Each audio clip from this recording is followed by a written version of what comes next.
হয়েছে না যে দেয়ালে পিঠ থেকে গেছে, চোখে মুখে অন্ধকার, ওই যাব কি করব, বাঁচানোর কেউ না, এরকম হয়েছে কখনো আপনাদের?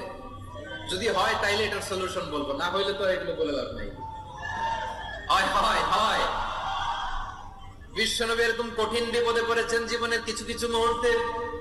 ওই মুহূর্তে বিশ্বনবী স্পেশাল দুইটা দোয়া পড়তেন।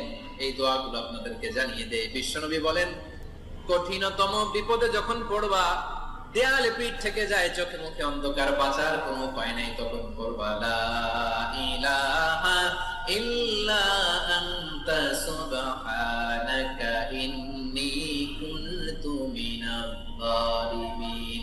আল্লাহ, তুমি ছাড়া কোনো ইলাহ নাই, তুমি পবিত্র, নিশ্চয় আমি জালিমদের অন্তর্ভুক্ত। সুবহানাল্লাহ বলেন।